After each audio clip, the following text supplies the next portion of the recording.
Hoy tenemos con nosotros una de nuestras hermanas, de nuestras líderes, y yo voy a orar, hermana, para que el Señor sea Él dirigiendo su palabra. Padre, en el nombre de Jesús, yo te doy gracias por mi hermana, tu hija.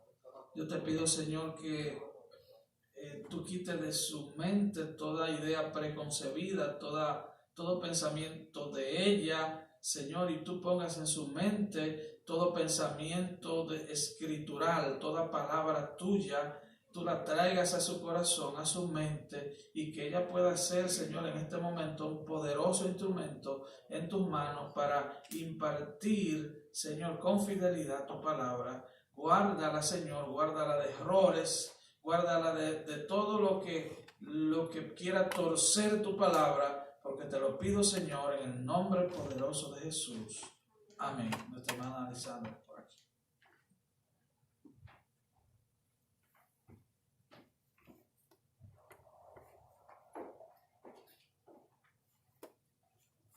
Hermanos, que el Señor les bendiga, que el Señor les bendiga más.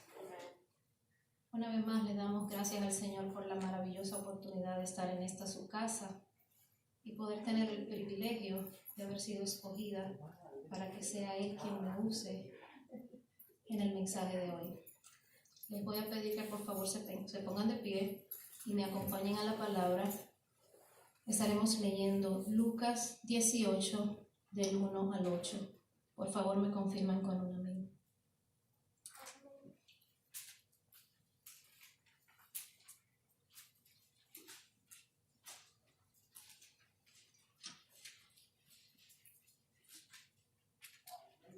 El tema de hoy sería persistencia en la oración. Leemos en el nombre del Señor. También les refirió Jesús una parábola sobre la necesidad de orar siempre y no desmayar, diciendo: había en una ciudad un juez que ni temía a Dios ni respetaba a hombre. Había también en aquella ciudad una viuda, la cual venía a él diciendo: hazme justicia de mi adversario. Y él no quiso por algún tiempo. Pero después de esto dijo dentro de sí: aunque ni temo a Dios ni respeto a hombre, sin embargo, porque esta viuda me es molesta, le haré justicia, no sea que viniendo de continuo me agote la paciencia. Y dijo el Señor: oíd lo que dijo el juez injusto. ¿Y acaso Dios no hará justicia a sus escogidos que claman a Él día y noche? ¿Se tardará en responderles? Os digo que pronto les hará justicia. Pero cuando venga el Hijo del Hombre, ¿hallará fe en la tierra? Amén. Pueden sentarse. Antes de comenzar, le voy a leer la versión de la Nueva Versión Internacional. Dice de esta manera: Jesús le contó a sus discípulos una parábola para mostrarles que debían orar siempre y sin desanimarse. Les dijo: había en cierto pueblo un juez que no tenía temor de Dios ni consideración de nadie. En el mismo pueblo había una viuda que insistía en pedirle: hágame usted justicia contra mi adversario. Durante algún tiempo él se negó, pero por fin concluyó: aunque no temo a Dios ni tengo consideración a nadie, como esta viuda no deja de molestarme, voy a tener que hacerle justicia, no sea que con sus visitas me haga la vida imposible. Continuó el Señor: tengan en cuenta lo que dijo el juez injusto. ¿Acaso Dios no hará justicia a sus escogidos que claman a Él día y noche? ¿Se tardará mucho en responderles? Les digo que sí les hará justicia y sin demora. No obstante, cuando venga el Hijo del Hombre, ¿encontrará fe en la tierra? Nos damos cuenta aquí que vemos que en esta parábola Jesús quiere reforzar una verdad en la vida de sus discípulos y en la vida de nosotros como creyentes, y es la necesidad de orar. Podríamos decir que esta parábola es tan acertada, nos enseña unos principios clave. Cuando leemos el versículo 1 y 2, dice, también les refirió Jesús una parábola sobre la necesidad de orar siempre y no desmayar. Orar siempre y no desmayar. Hasta aquí la parábola pareciera que redunda. Orar siempre y no desmayar pareciera que redunda, pero no es así. Es importante para nosotros, ya que esta parábola tiene que ver específicamente con dos cosas. Orar siempre. Pero esta oración no puede ser una oración en la que desmayemos. Entonces, orar siempre, no desmayar. Ahora yo quiero que usted repita conmigo. Orar siempre, no desmayar. Orar siempre, no desmayar. Ahora, como cristianos podríamos decir, yo oro siempre. Todos pudiéramos decir yo oro siempre.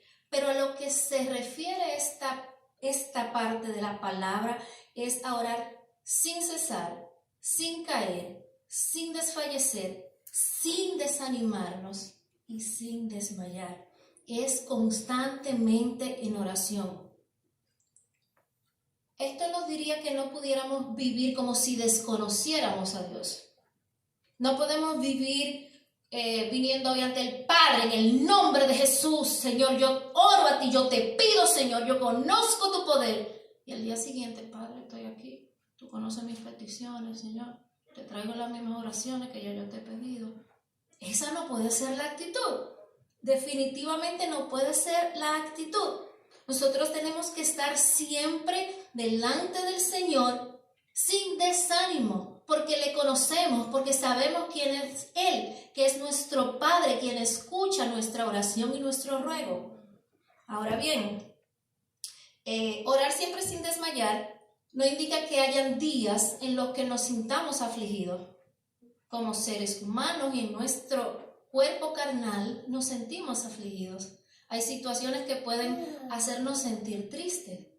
Pero en esta parte aquí aplicamos de nuevo orar siempre sin desmayar, porque aún el lenguaje de las lágrimas el Señor lo conoce. Aún cuando venimos delante de Él con un corazón humillado, el Señor conoce nuestra necesidad. Cuando habla sin desmayar, no es que no vamos a tener aflicciones, que no nos vamos a entristecer, que no vamos a sentirnos hoy que nuestras fuerzas nos abandonan. No, en ese momento usted va a orar de nuevo, pero con la firme convicción de que Dios le está escuchando. Y es aquí en donde nos dice Isaías que Dios da fuerza al cansado y aumenta la fuerza ¿a quién? Al que no la tiene.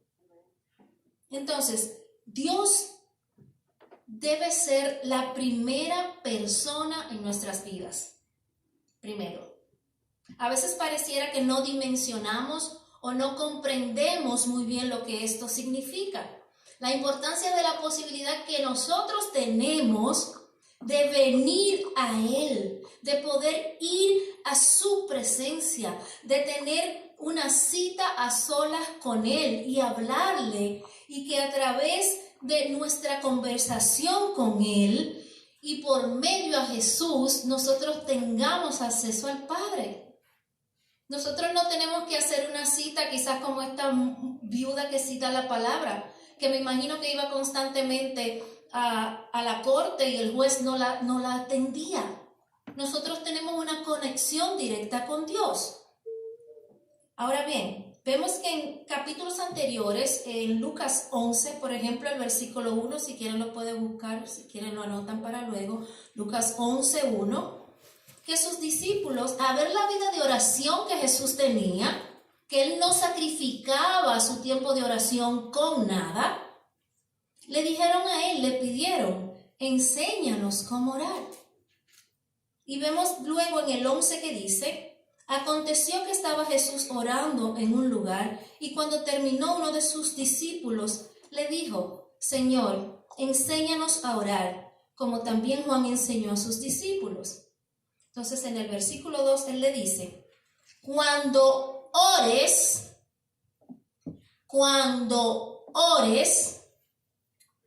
decid, Padre nuestro que estás en el cielo, santificado sea tu nombre, y es aquí donde le da el ejemplo de la oración.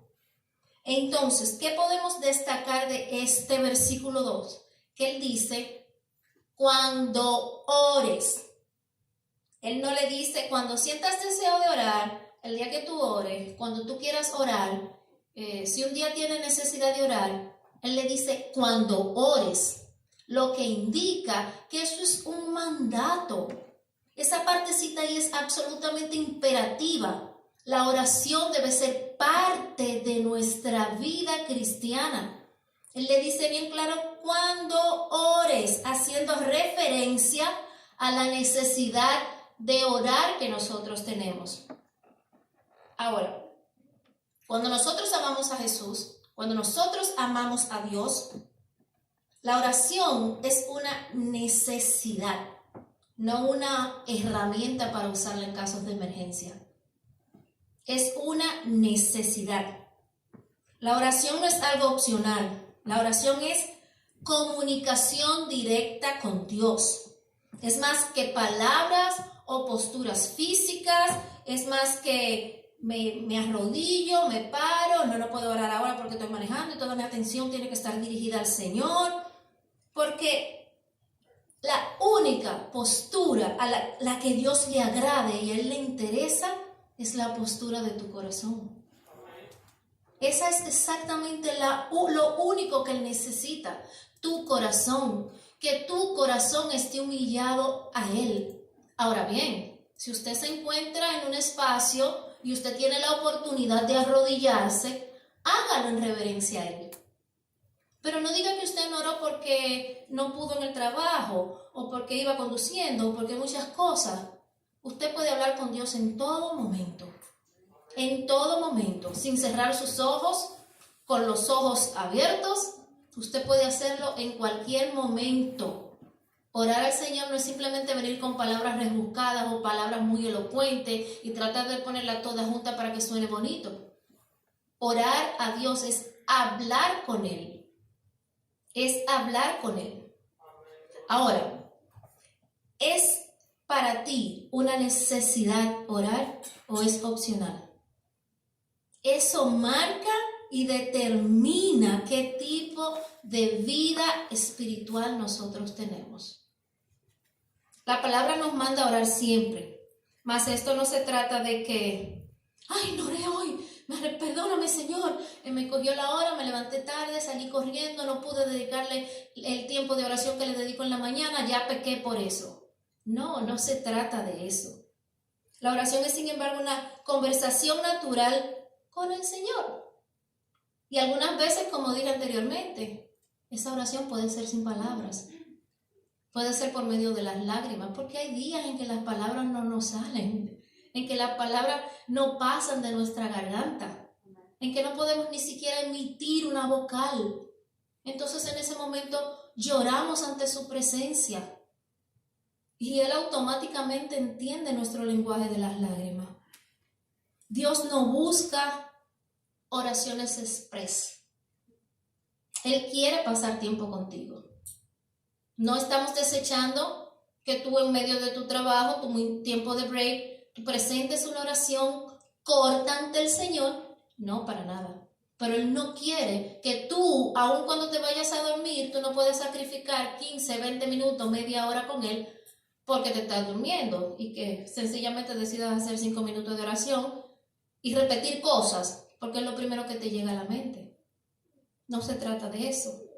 Ahora, volvamos a la palabra, al versículo 2, y vamos a ver cómo era este juez. Versículo 2 dice: había en una ciudad un juez que ni temía a Dios ni respetaba al hombre.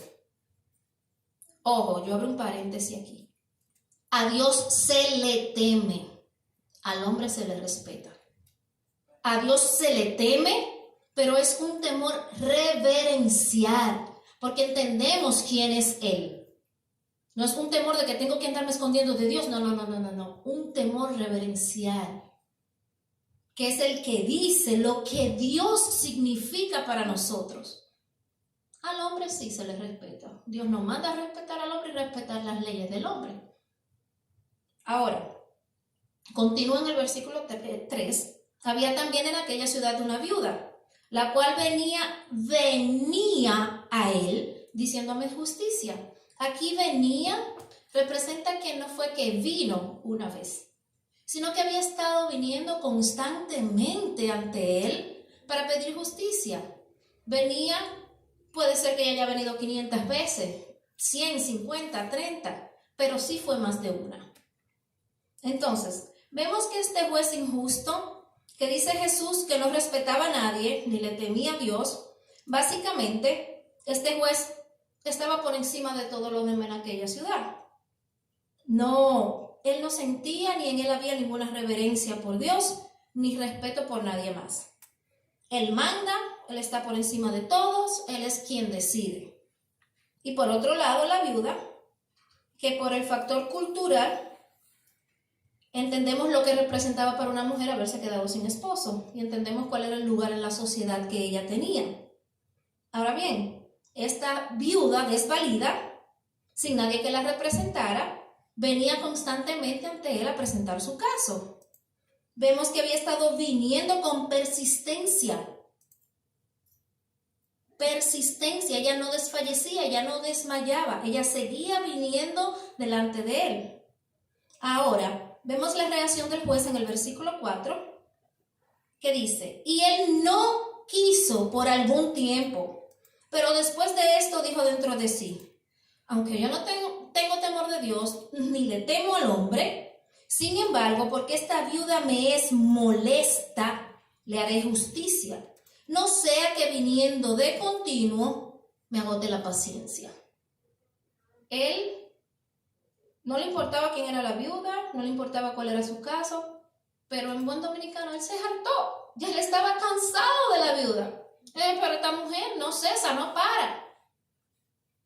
Si prestamos atención aquí nos damos cuenta de que en esta parábola Jesús trata de hacer un contraste, no una comparación, un contraste, porque nada puede compararse a Dios, nada puede compararse a Él.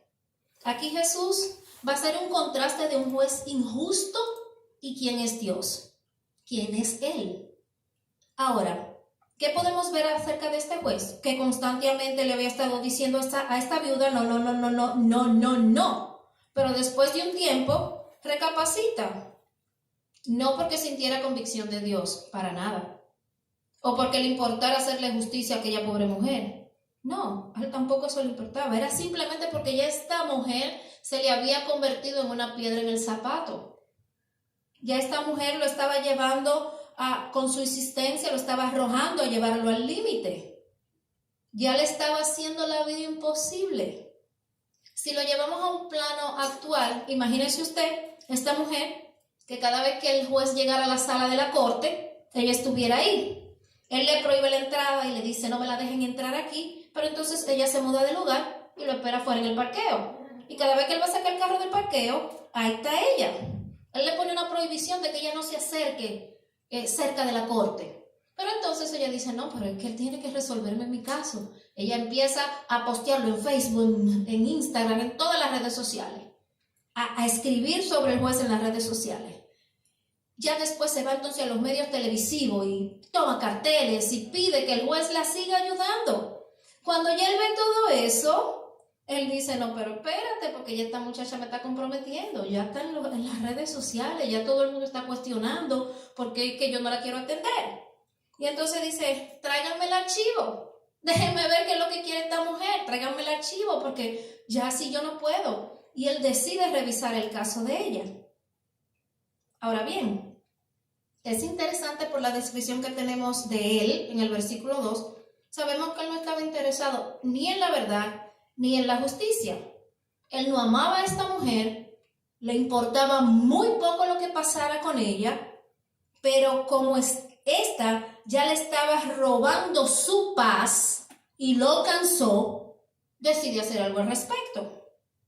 Ahora, Jesús llama la atención de sus discípulos y les dice, oigan lo que dice el juez injusto.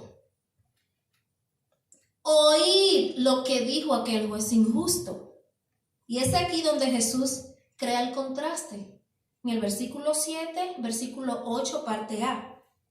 ¿Y acaso ¿Dios no hará justicia a sus escogidos que claman a Él de día y de noche? ¿Se tardará en responderles? Os digo que pronto les hará justicia. Ahora, aquí vemos que Él le hace dos preguntas que son retóricas. Son preguntas positivas, no interrogativas. ¿Por qué? Porque las preguntas contienen la respuesta. En esas dos preguntas, Él les está diciendo que Él no va a tardar, que Él va a responder. Y si por favor me quieren acompañar a Mateo 7, versículo 9. Mateo 7, versículo 9. Dice lo siguiente: ¿qué hombre hay de vosotros que si su hijo le pide pan, le dará una piedra? ¿O si le pide un pescado, le dará una serpiente? Pues si vosotros, siendo malos, sabéis dar buenas dádivas a vuestros hijos, ¿cuánto más vuestro Padre que está en los cielos dará buenas cosas a los que le pidan? Volvemos a ver el contraste. El juez injusto respondía a la viuda porque ella era molestosa. En cambio, Jesús dice que nuestro Padre Dios, quien la Biblia lo define como justo, nuestro Padre Dios, quien es justo, Él nos responde porque Él nos ha escogido para ser sus hijos, porque somos sus hijos. Dos, al juez injusto no le importaba la viuda, le importaba su tranquilidad. Él no tenía ninguna relación con ella, ella era una extraña, a la que él en definitiva conocía por su necedad y su persistencia, porque ella estaba en todos los lados, todos los días, y le salía hasta en la sopa. Ahora, en cambio, Dios tiene escogidos y Dios escucha a los que ama. Tercero, el juez respondió porque había perdido la paciencia con aquella mujer. En cambio, Dios, que es juez justo, es paciente ante nuestra insistencia, y eso debe darnos a nosotros la confianza de que Él nos va a responder cuando sea el tiempo correcto. Muchas veces nos desesperamos y al hacerlo pareciera que dudamos de que la voluntad de Dios es buena, es agradable y es perfecta. La voluntad de Dios no es nuestra voluntad necesariamente. De hecho, generalmente nunca lo es. Pero si entendemos que su voluntad es buena, podemos confiar y esperar pacientemente, entendiendo que Él está en control de nuestras vidas y que conoce nuestras necesidades y nuestras situaciones. Nuestras situaciones, nuestros problemas, nuestras vidas jamás van a incomodar a Dios. Él escucha las oraciones de sus escogidos. Si eres hijo de Dios, Él escucha tu oración. Pero para ello, nosotros como hijos de Dios debemos tener una relación de intimidad y comunión con Dios. Veamos qué dice por favor Romanos 8, si me pueden acompañar, versículos 31 y 34. Aquí Pablo nos dice una gran verdad, una verdad de la cual jamás debemos olvidarnos, jamás.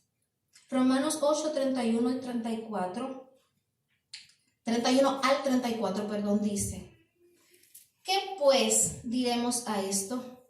Si Dios es por nosotros, ¿quién contra nosotros?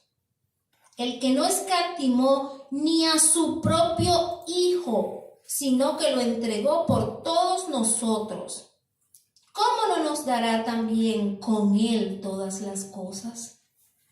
¿Quién acusará a los escogidos de Dios? Dios es el que justifica. ¿Quién es el que condenará?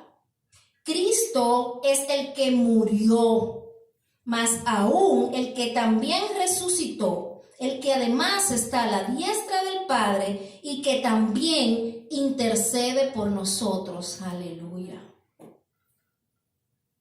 Ahora, quizás muchos nos preguntáramos o quisiéramos saber quiénes son sus escogidos. ¿Quiénes son los escogidos? Sus hijos. Eso lo vemos en el versículo 14 del mismo Romanos 8. El versículo 14 dice: porque todos los que son guiados por el Espíritu de Dios, estos son hijos de Dios. Para ser guiados por Dios debemos estar en comunión con Dios. ¿Cómo? Oración. Oración. Tan sencillo como eso. Oración. Ahora, muchas veces nos preguntamos, pero ¿por qué Dios no me dio lo que pedí? Yo se lo pedí en oración. ¿Por qué Dios no responde mi oración? Mas vemos que Dios dice, no nos ha negado lo más importante para Él, que era su propio Hijo. ¿Por qué nos va a negar las demás cosas? ¿Por qué? Ahora, para entender esto, debemos entender que Dios siempre responde, aunque no siempre responde como queremos. No siempre. Dios te puede decir sí, Dios te puede decir no, y Dios te puede decir todavía no. Espera, no es mi tiempo. Ahora, la pregunta aquí, ¿estamos nosotros preparados para aceptar el no de Dios, su soberanía? Pues no lo estamos. Nos desesperamos, no lo estamos. Muchas veces somos como los niños, que cuando le decimos que no, lloran y dicen, ay, ya tú no me quieres, ya tú no me amas, tú no me quieres porque me dijiste que no, eres malo, tú no me entiendes, ya tú no eres mi papá. Así que son los niños. Pero lo que ellos no entienden es que muchas veces cuando les decimos que no, es porque le amamos. Y cuando le decimos espera, es porque estamos trabajando en ellos, en su carácter. Pero ellos no lo entienden. Y entonces muchas veces, como cristianos, nosotros nos comportamos como niños. Queremos ponerle demanda a Dios con nuestras oraciones. Otras veces les decimos que es como un niño. Voy a poner el ejemplo de nuevo. Un niño que se te vuelve como una gotera continua. Papi, sí, por favor, puedo esto. Di que sí. Insisten. Di que sí, por favor, please, papi, por favor, yo te amo. Tú sabes que yo te amo, papi, por favor. Y tú le dices sí. Tú le dices sí. Nosotros lo hacemos para no escucharlo más. Sí, cógelo. El helado, tú le habías dicho que no antes de la comida. Y tú estás cocinando y el muchacho, dame el helado. Cómete el helado. Pero te tienes que comer toda la comida. Y después el muchacho deja la mitad de la comida y nada pasa. Ya se comió el helado. Entonces, con Dios no sucede así. Dios no opera así. Él sabe lo que es mejor para nosotros. Él no pierde la paciencia con nosotros. Él no se cansa de escuchar nuestras oraciones, ni nuestras peticiones, ni nuestros problemas. A Él lo van a incomodar. Ahora, Él nos va a dar lo que necesitamos, no lo que pedimos. ¿Y Él lo hará cuándo? En su tiempo, en su forma, a su manera. ¿De qué manera? De la mejor manera, de la forma que nos conviene. De manera que su nombre sea glorificado, nosotros seamos procesados y transformados. Y a nuestra manera, nada de eso puede suceder.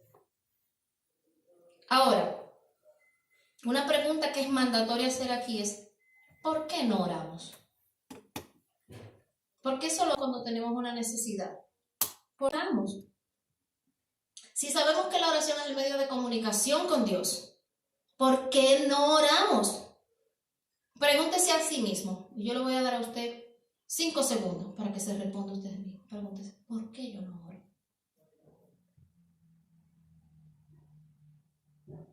Puede ser porque no tenemos la suficiente fe para entender que por medio de la oración podemos obtener una respuesta. Dudamos que la oración pueda cambiar algo. Y si oramos, lo hacemos mal. Lo hacemos mal. Muchas veces oramos esperando que los cambios ocurran en los demás. Oramos para que algo o alguien cambie. Y como no lo vemos suceder, entonces decimos la oración no funciona. Dios nunca me escucha. La oración no fue diseñada para cambiar, sino para cambiarnos a nosotros. En ese momento nosotros debemos pararnos frente a un espejo. Cuando nosotros le pedimos a Dios que cambie